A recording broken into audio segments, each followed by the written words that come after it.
Selamat petang. Assalamualaikum. Saya selaku Presiden Dewan Perniagaan India Malaysia, Malaysian Association Indian Chamber of Commerce and Industry. Nama saya Gopal Krishnan. Bersama saya Encik Tiru, Vice President, Datin Maheswari dari pihak Persatuan, dan Datuk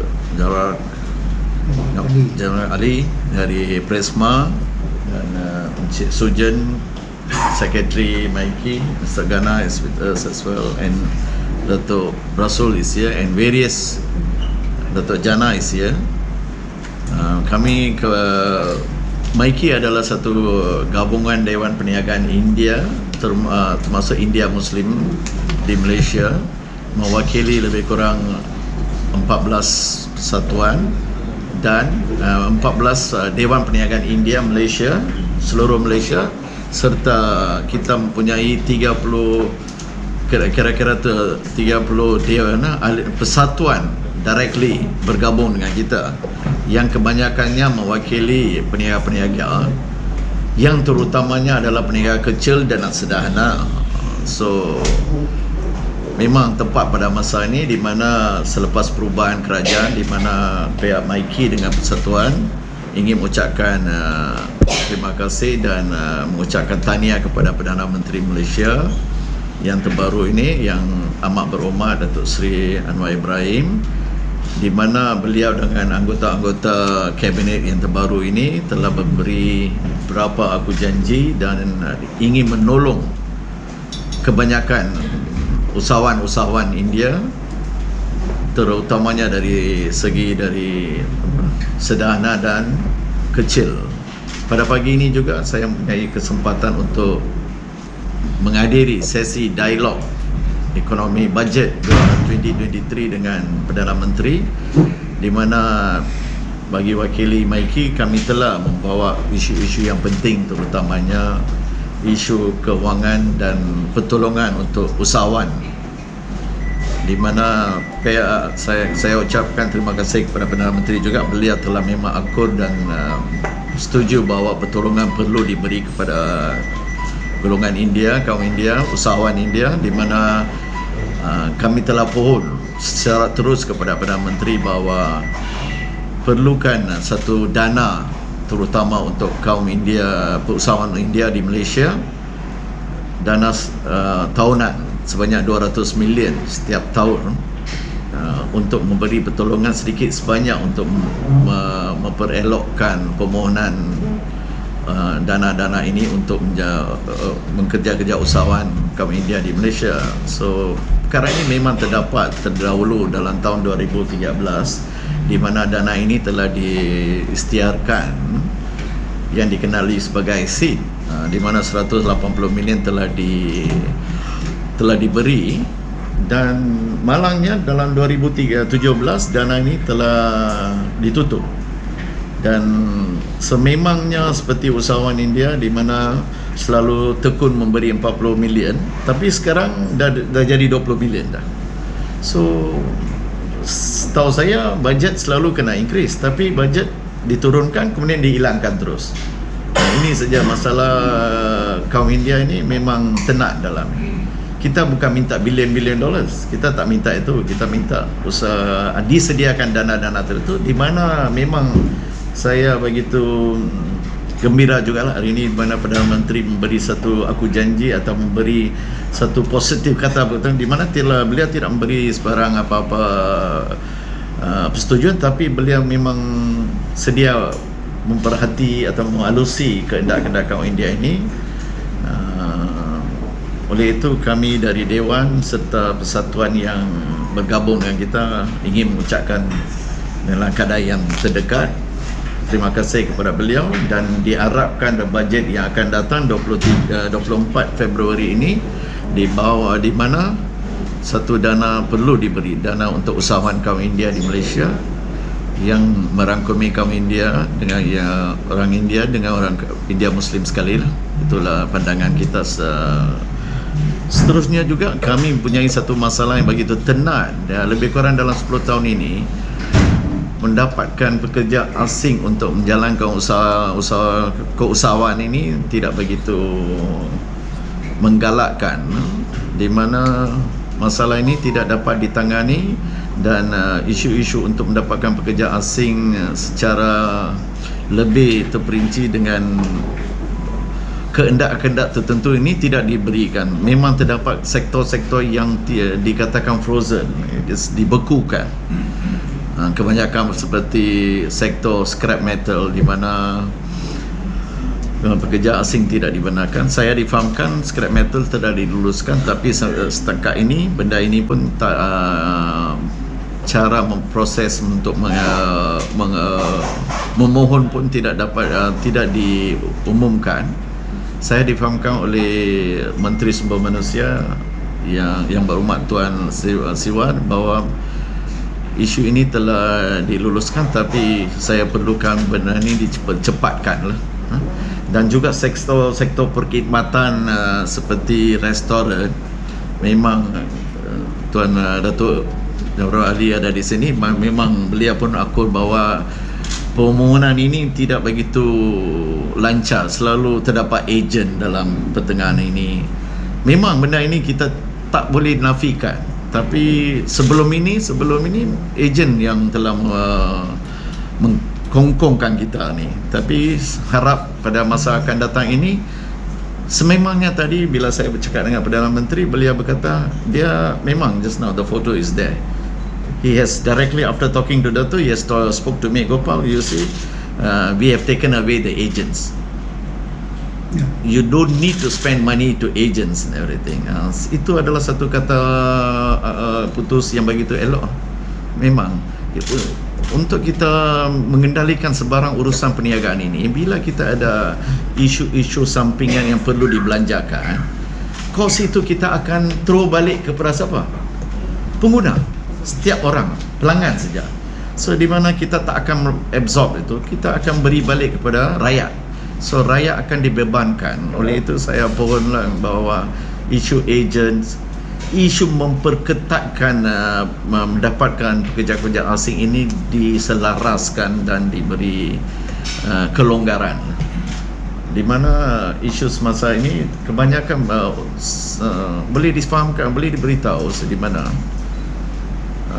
ke company yang besar seperti pembuatan, pembinaan semua seperti pembuatan lah, manufacturing, dan mendapatkan pekerja asing. Walaupun dikatakan pekerja asing ini untuk MNC, multinational companies yang membawa wang pemodalan yang tinggi, direct FDI diberi pelepasan, kelonggaran, tetapi DDI kita ini, domestic direct investment ini memerlukan pertolongan juga.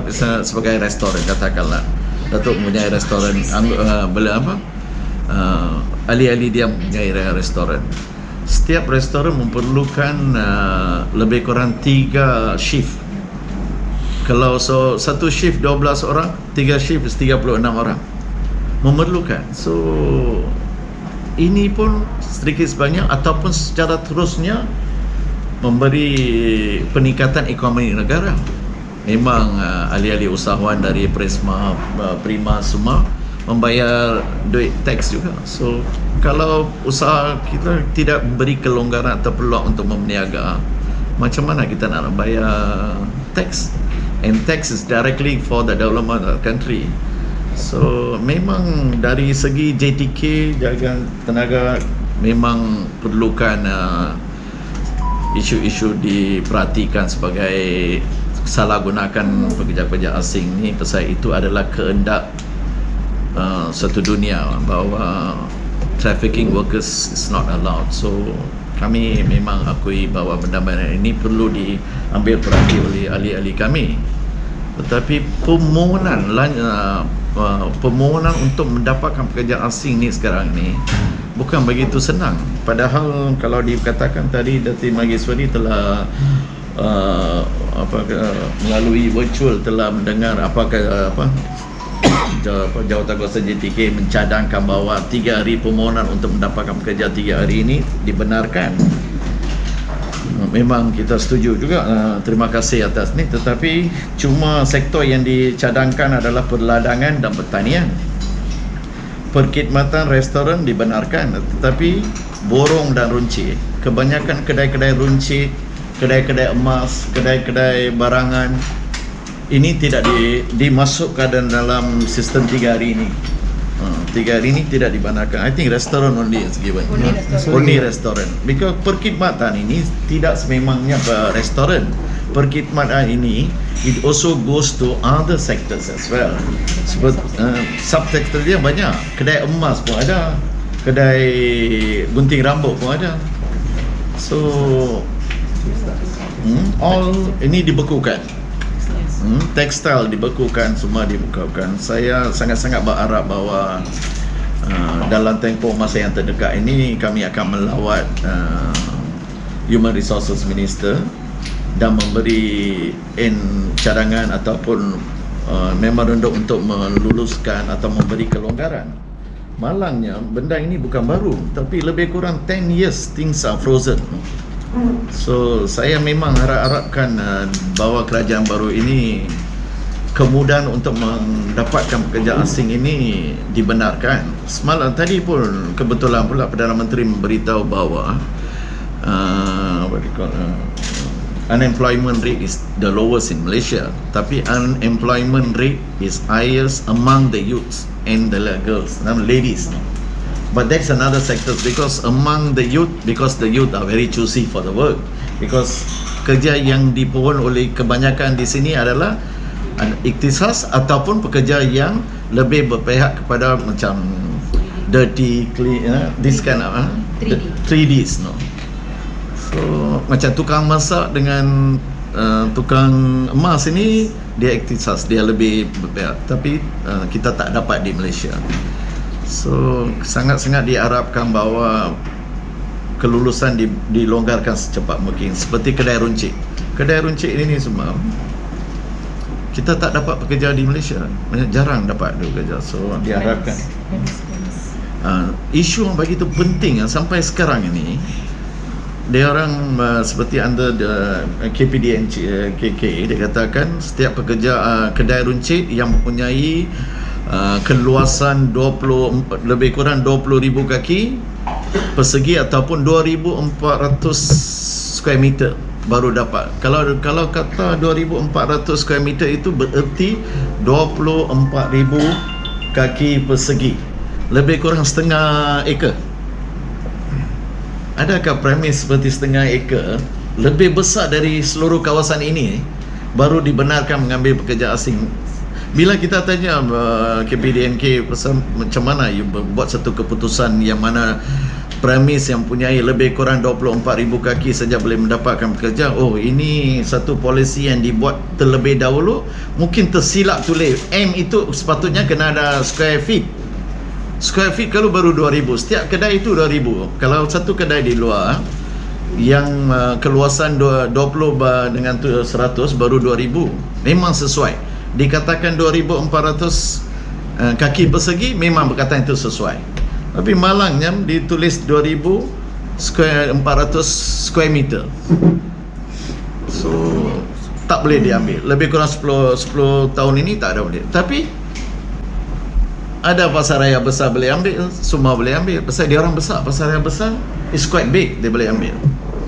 Ini telah menjadi masalah yang begitu besar untuk usahawan-usahawan. Bukan semestinya usahawan India. For everybody, for the Malays, for the Chinese and everything. But today, when you are coming under us sebagai Dewan Perniagaan, paksalah saya bercakap saya kaum India, tapi sememangnya isu-isu seperti square meter, square feet ini kebanyakan semua orang. Orang Melayu pun, usahawan Melayu pun tergendala dengan masalah ini, usahawan Cina pun tergendala, semua ada. So isu ini perlu ditangani. Saya dari Dewan memang akan mengambil tindakan sewajarnya untuk membawa memorandum dan akan bercakap dengan pihak tertentu lah. Sementara itu ahli-ahli kami pun dah lama tunggu juga nak dapat keputusan dari kerajaan agar kelonggaran ini tak semestinya diberi untuk MNC firma besar saja, tapi untuk usahawan-usahawan kecil dan sederhana. Pada hari ini juga dicadangkan kelulusan untuk 3 hari ini di mana firma-firma atau small enterprise Sendian Barat saja mempunyai paid-up capital sebanyak 100,000 saja dibenarkan, padahal yang enterprise ini yang kecil RM25 kita bayar beli sijil ini tidak dibenarkan. So not fair lah, because everybody has to be given a chance to do business. In order to grow, kerajaan, memang saya setuju dengan pandangan Perdana Menteri hari ini, pertolongan istimewa perlu diberi kepada usahawan kecil dan medium agar beliau dalam usaha firma-firma ini dalam satu tempoh yang masa terdekat akan menjadi satu usahawan yang besar. So we need assistance from the government directly, and sincerely kita harapkan dana tertentu dibenarkan, diberi. Seterusnya pekerja asing untuk sektor-sektor seperti tekstil, scrap metal, usaha restoran, jewelries, and kedai runcit semua, kedai gunting rambut semua dibenarkan dalam kadar yang terdekat dan terawal. Itu ya permohonan kami. If any other things, perhaps I can invite kita boleh tambahlah perempuan rumah, mada besi muda rumah. Muda rumah. Datuk, you got anything? I don't know how it is. Bismillahirrahmanirrahim. Terima kasih kepada semua pengamal media dan untuk Sekolah Krisman, Presiden Maiki, Tuan Tiru, Datin Mageshwari serta rakan-rakan semua, kepada Persatuan Peniaga Emas. Alhamdulillah, pagi tadi saya sudah bersama dengan Datuk Seri berpeluang dalam dialog belanjawan 2023 di MOF, dan kami teruja sebab semua dipanggil dan diberi peluang untuk berkongsi pandangan dan pendapat. Dan Yang Amat Berhormat Perdana Menteri nampaknya mengotorkan segala janji yang beliau buat sebelum ni, bukan janji politik kan, betul-betul beliau zahirkan. Dan di pihak kami seperti mana dalam perjalanan keluar daripada Dewan, Yang Amat Berhormat Datuk Seri sempat berbisik sebab kami di Presma ada memanjatkan satu surat melalui Datin Seri Wan Azizah baru-baru ni dalam satu program di Ceras, dan Datuk Seri maklum saya dah panjangkan surat dan permohonan yang untuk panjangkan tu sedang diproses. Alhamdulillah, kami dan juga Primas sangat berhutang budi. Maiki sebagai payung, Maiki ini adalah gabungan Dewan-Dewan Perniagaan, ada berpuluh-puluh persatuan di bawah Maiki, termasuk kami juga. Bila mana Datuk dalam setiap ucapan beliau ungkapkannya Persatuan Peniaga India dan India Muslim. Ini sesuatu yang betul-betul positif untuk kami, dan bukan beliau setakat bercakap di sini. Dan bila mana tadi dalam ruang yang diberikan untuk beliau dalam belanjawan bagi tadi pun, is very concerned about Indian community. Sebab kami ini tak jatuh orang Melayu kami masih India, tinggal lagi Islam, itu berbeza dia. India Muslim dan non-Muslim. Macam tu juga Primas, kami ni semuanya macam adik-beradik juga. Dan apa yang kita mohon sebelum ni, di antaranya kita mohon pada Yang Amat Berhormat Perdana Menteri dan juga Menteri Semua Malaysia sebelum ni pun, mantan Menteri pun kita mohon berpuluh-puluh kali. Ingat Datin Mageshwari ni gamaknya dah beribu kali dah merayu untuk sektor textiles. Sungguh kedai gunting tak ada kena-mena dengan saya, tapi saya setiap minggu pergi gunting rambut, kita dapat lihat berapa renyahnya dapat pekerja untuk tukang gunting ni, scrap metal, pasar mini, yang mana alhamdulillah dalam perjumpaan sebelum ni bila mana kita berbincang dengan kementerian, benda tu dipanjangkan kepada KPDN, yang sekarang KPDN aja lah berhenti dekat tu je kan. Dan pihak KPDN telah mengesyorkan agar daripada 24,000 kaki persegi tu dah dikecil lah. Kalau dulu nak besar jaya skor baru boleh ambil pekerja asing, nampaknya yang Kayangan saja boleh dapat pekerja asing. Yang pasar raya ni macam Mawar ni pun sama ke macam Datin Mageshwari jugalah, minta berpuluh-puluh kali macam-macam surat jumpa menteri, tapi sampai sudah tak dapat apa. Tapi alhamdulillah baru-baru ni ada sebahagian dapat ahli Mawar rasanya dah dapat pekerja. Dan kita merayulah kepada agensi-agensi kawal sedia. Sekarang hari ini kelulusan pekerja asing ini telah dikembalikan kepada Kementerian Dalam Negeri. Masa mantan menteri sebelum ni kita buat permohonan di KSM, dan ada third party yang ambil peranan juga sebagai agensi untuk meluluskan pekerja asing. Dan hari ini kita hanya duduk di bawah Kementerian Dalam Negeri, Kementerian Sumber Manusia dan KPDN dan juga JTK ini juga di bawah Kementerian Sumber. Saya rasa ada sesuatu yang positif akan berlaku lepas ni. Pagi tadi juga kebetulan ada bertindih program Yang Amat Perdana Menteri, dialog belanjawan, dan juga JTK juga ada ahli-ahli saya dan Datin Magisari dan adalah bagian yang ada di sini dapat bersama-sama dalam dialog tersebut.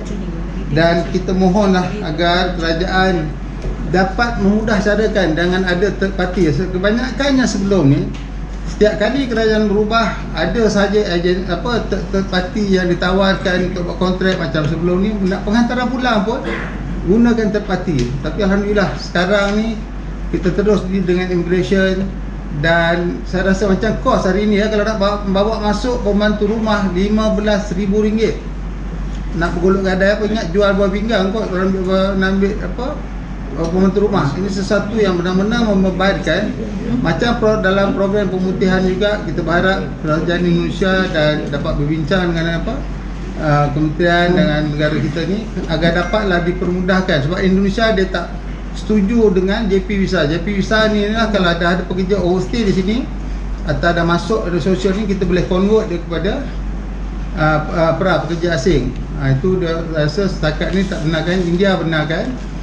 Kita berharap akan ada satu jalan penyelesaian, dan itu juga dalam perbincangan pada Yang Amat Perdana Menteri tadi, banyak benda yang saya rasa terlalu memberangsangkan yang diutarakan oleh Yang Amat Perdana Menteri. Sekali lagi saya ingin ambil kesempatan ini mengucapkan terima kasihlah pada pihak MIKI yang dalam setiap pertemuan dan perjumpaan dengan perbincangan juga kami diajak bersama-sama untuk mengutarakan pandangan dan idea juga. Terima kasih. Terima kasih Datuk.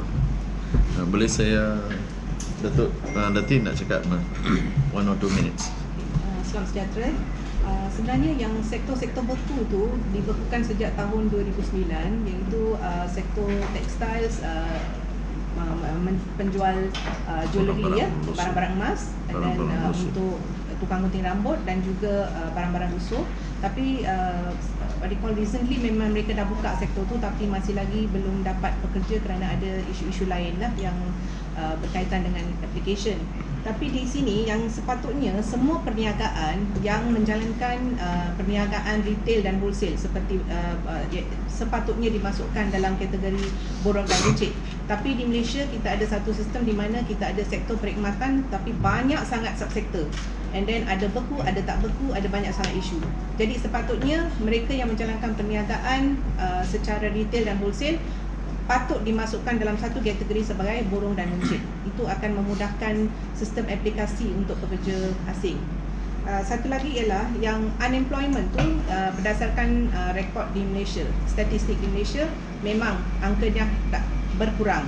Jadi sekarang kebanyakan seperti yang Datuk cakap tadi, mereka adalah youth yang mencari pekerjaan equivalent to their education. Sebab kita punya sistem education di sini ialah di mana semua orang-orang muda sekurang-kurangnya adalah graduate ataupun mempunyai masters dan PhD dan sebagainya. Jadi dalam keadaan seperti ini mereka akan hanya cari white collar job. Mereka tak mahu buat kerja-kerja 3D. Jadi dalam sistem macam ni memang kita perlukan pekerja asing untuk menampung keperluan tenaga kerja di Malaysia. Di sini kita sebenarnya bukan meminta pekerja asing untuk membuat kerja-kerja office. Kerja-kerja memang management level memang kita ambil pekerja tempatan. Tapi kalau kita tak ada bisnes untuk operasi, macam mana nak beri pekerjaan kepada pekerja-pekerja tempatan yang qualified untuk kerja-kerja pejabat? Ini adalah satu soalan yang perlu dijawab. Jadi dalam kes kita ni memang kita nak employ local workers tapi mereka tak minat. Itu adalah isu yang sangat-sangat penting. Jadi kami mengambil pekerja asing pun memang pihak kerajaan mendapat pendapatan sebab kita akan bayar levy, ada insurans, FOMEMA dan sebagainya, semuanya adalah merupakan pendapatan kepada pihak kerajaan. Jadi memang pihak kerajaan takkan rugi kalau memberikan kita peluang untuk mendapat pekerja asing. Sektor-sektor yang dibekukan tu sebenarnya kami pun tak faham sampai sekarang kenapa dibekukan, kerana kita pun menyumbang kepada ekonomi negara, kita membayar cukai dan sebagainya. Oleh kerana pembekuan ini berlaku, ramai peniaga-peniaga telah menutup perniagaan. Jadi semakin lama semakin turun jumlah mereka yang mempunyai perniagaan seperti ini. Ini adalah tidak menggalakkan. Jadi kalau kita nak cakap pasal DDI, memang pihak peniaga-peniaga tempatan ni perlu diberi peluang untuk hidup semula. Sekurang-kurangnya pada setakat ini, tolonglah berikan gantian dengan menggunakan check out memo bagi sektor-sektor yang dibekukan supaya mereka boleh mendapatkan kerja dan sambung balik perniagaan. Dan satu lagi ialah untuk pekerja-pekerja asing ni, sememangnya kita pun mempunyai kriteria-kriteria tertentu seperti yang disediakan oleh pihak JTK dan juga pihak KDN, pihak Human Resource Ministry dan sebagainya. Kami semua sanggup mengikut semua kriteria tersebut dan akan apply berdasarkan keperluan kami sahaja. Kami bukannya nak apply melebihi keperluan kami. Pada pagi ini bila dimesyuarat di JTK, mereka telah menyatakan jumlah yang kita apply dia akan berikan, jumlah yang pihak peniaga apply mereka akan berikan. Tapi kita kena guna setakat pada perniagaan tersebut, jangan menyalahgunakan perkara ini. Jadi dalam kes ni memang kita akan mohon hanya pekerja yang kami mahu sahaja, bukan melebihi apa yang kita boleh bayar dan sebagainya. Okay. Terima kasih. Suresh, you have something? You have anything? Yeah, I think You want to come here? I think. Tak apa, dia masih. sorry. It's okay. We have finished.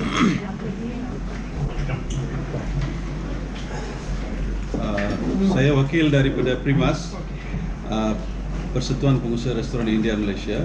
Kami ucapkan terima kasih kepada Yang Berbahagia Datuk Seri Presiden Maiki dan juga wakil-wakil yang datang di bawah bayung Maiki. Seperti mana yang kita tahu, restoran bahagian sektor restoran memang dibuka atau dibagi peluang untuk pekerja asing. Selain daripada beberapa kekangan yang melambatkan proses, itu juga hari ini telah diberi taklimat oleh JTK dan Kementerian Sumber Manusia bahawa akan melicinkan perkara-perkara itu. Tapi yang khusus kami nak mengutarakan di sini, walaupun kami sudah dapat kelulusan, tapi kelulusan untuk restoran adalah suatu benda yang diperlukan di jangka waktu yang agak panjang atau berterusan sekurang-kurangnya tidak kurang daripada 10 tahun. Secara polisi diberi pekerja asing, tetapi bila tutup, bila buka, kita pun tak tahu. Jadi kita perlu suatu standard. Pasal kami mohon daripada press melalui press, sebab ini adalah masalah polisi dan dasar harus diselenggara ataupun dipersetujui oleh kabinet. Maka kami terpaksa melalui forum ini. Dengan itu kami supaya lagi satu perkara, check out memo tu bahawa satu pekerja pulang diganti dengan seorang pekerja asing. Itu adalah satu praktik yang diguna pakai 10 tahun sebelumnya. Tetapi sekarang setiap kali kami terpaksa mohon secara keseluruhan atau baru, itu memberi satu kesusahan pada kami. Jadi kami mohon yang check out memo tu diberi satu titik berat dan dipertimbangkan semula dan dipersetujui sebagai dasar di mana check out memo diganti dengan seorang pekerja asing. Itu saja, terima kasih dan terima kasih kepada semua yang datang. Ada soalan-soalan dikemukakan sebelum kami teruskan dalam kes. Dalam bahasa mudah tu Ya. apa yang Datuk harapkan dari saya? Adakah kemudahan kelulusan untuk mendapatkan pekerja asing atau dalam bahasa yang simple? Dalam bahasa yang mudah, terdapat sektor yang dibekukan. Terdapat sektor yang dibekukan di segi di bawah tajuk perkhidmatan. Diharapkan bahawa sektor-sektor ini dipermudahkan, dilonggarkan, diberi permohonan. Itu saja. Very simple. Kenapa dibekukan? Dan 10 tahun ini kita duk gaduh, duk minta pun sini, duk ikut kerajaan ini, kemudian ikut kerajaan lagi Perdana Menteri yang terbaru dulu 2008, duk ikut dengan Tun Mahathir, apa pun tak ada. Kemudian pergi dekat Tan Sri Muhyiddin, tak ada apa-apa. Datang dekat mantan Prime Minister Ismail Sabri, ada juga little bit kelonggaran kan, nak kata tak ada. Kemudian tutup terus, tak ada apa. Dan memang kami begitu setuju jugalah sekarang di mana Perdana Menteri pun memang arif dengan keadaan inilah. Kami sangat-sangat berharap bahawa Perdana Menteri baru ini serta menteri-menteri yang berkenaan seperti Home Minister, Human Resource memberi kemudahan ini seterusnya. Ini kalau tidak sedikit sebanyak ini memberikan peluang untuk pekerja asing yang tidak didaftar masuk dan membuat perniagaan, dan kerajaan tak dapat sebarang keuntungan, dan ada juga pihak-pihak mengambil kesempatan itu mengaut keuntungan, di mana dari segi proses masukkan pekerja asing yang tidak berdaftar ini pun memberi sedikit banyak keuntungan untuk setengah orang saja, bukan untuk kerajaan. Seterusnya pekerja ini pula bila ni ketara sangat, pekerja asing yang ada di negara ini memohon gaji yang tinggi. Kalau kita dah daftar semua dah okey, kita boleh bayar, we can control the inflation. Bila dia daftar, dia okey semua, kita dah bayar, kita bayar khususnya mungkin kita bayar dalam RM60, RM70 sehari. So kos kita tak akan bawa kepada pelanggan. Bila kita tak dapat pekerja asing secara terus, kita mengambil pekerja asing secara illegal pula dia minta RM150 pasal dia tahu dah kita tak ada pekerja. Bila RM150 katalah dalam RM70 itu sekitar kami pengusaha kami bayar RM150. Kos yang RM70 yang ekstra ini kita akan pass to consumer lah, you orang. So indirectly yang affecting is we and the consumer, not the government. Certain officers down there, they are benefiting, that's another. Government tak dapat untung. So bila you menyelaraskan, daftar semua, elokkan, memudahkan. Bila satu dah keluar, minta lagi satu. Tak perlu datang pun ni. Kemudian kata, you kenalkan siapa-siapa, jumpa you bagi duit dekat itu orang, pergi jumpa sana agensi. Ada agensi kerajaan. Dah lah agensi banyak di luar. Untuk mendapatkan kelulusan pula ada agensi pula. Ini memang menjadi begitu masalah besar kepada kerajaan. I think the new government is aware about it. We are very happy that to get assistance for that. Sincerely we hope that these are the matters to be resolved as soon as possible. Kalau tidak, benda ini kita lebih mementingkan FDI, foreign direct investment saja. Local direct investment kita tak beri sebarang kelulusan, kemudahan semua, kena tutup lah. Macam Datuk Ali kata tadi itu, kedai kena tutup. Bila tutup, kos penutupan ada pun, kos pembukaan pun ada. Nak tutup pun bukan nak tutup lari terus, kena tutup mengubah suai kedai yang dalam keadaan yang terawal, bagi balik dekat tuan. Itu pun kos juga tu. Ya. So ini semua memang, dan kebanyakan pelanggan kami adalah rakyat biasa, bukan yang multimillionaire semua. So kita kena jaga kos kita yang terendah untuk menjaga inflation of the country. Itulah saya permohonan kami secara singkat nak kata, itulah saya permohonan saya. Ada soalan lain? Boleh?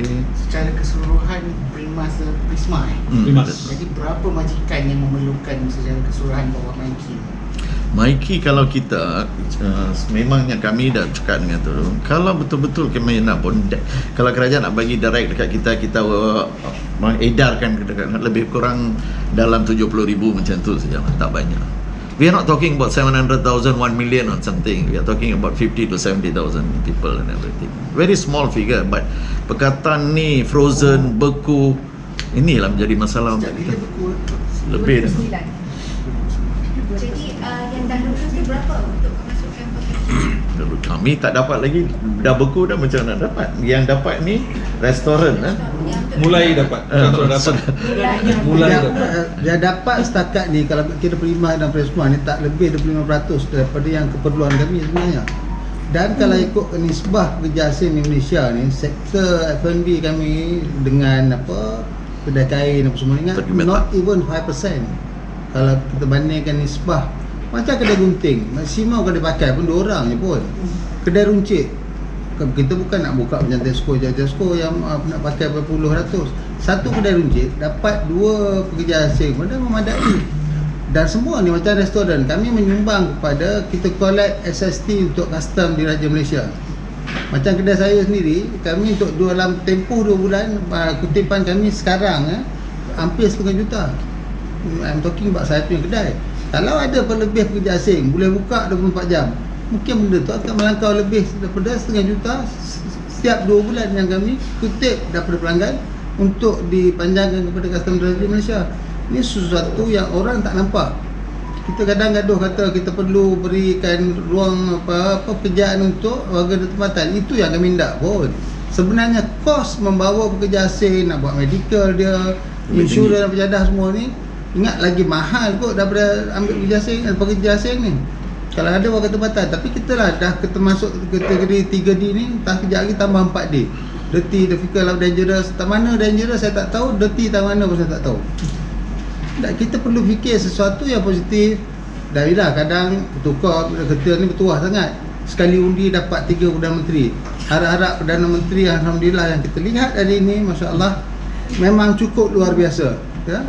Dia bila tak spontan, dia tak guna teks pun rasa tak ada ucapan bagi tadi. Memang yang Perdana Menteri nampak sangatlah very efficient, dan setiap apa yang kita suarakan, macam lah kesimpulan macam saya kongsikan tadi, surat yang kami panjang itu pun dia boleh buat tindakan segera.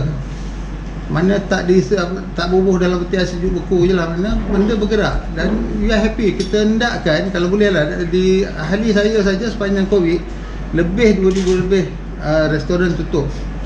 Sekarang ni akan bertambah balik, dan kita akan menyumbang daripada zakatnya, lembaga hasilnya, SST-nya, PBT lah. Sekadar ini perlu ambil kira yang positif apa yang kita sumbangkan jugalah. Kami juga harap ni diberitahu oleh Menteri Dalam Negeri bahawa rekalibrasi akan dilaksanakan. Kami sangat-sangat berharap lah, jangan pakai ejen lah, third party lah. Beri terus kepada majikan. Bila ejen, there's a cost. The cost itu memang dia tingkatkan, dia akan naik, dan proses akan lewat. So akan diberi terus. Mohon supaya dibuka untuk semua sektor. Semua sektor termasuk. Yang rekalibrasi ini dibuka untuk sektor frozen jugalah, yang beku kan, sekalipun di pohon lah. Saya sangat-sangat berharap ini dari media ini, memang you pun rasa you akan tanya kenapa you orang panggil kita, padahal kita kena pergi JTK, kena pergi Human Resources, kenapa mungkin you akan rasa macam tu. Tapi memang kita rasa bila kita minta pertolongan you, benda itu akan tercapai di tingkat yang tinggi lah. Itu saja. Bukan kita ingin memperendahkan siapa ke apa, tapi isu ini kita harap-harap sangat bahawa kerajaan akan mengambil tindakan yang sewajar. I think the PM is very much favor to us.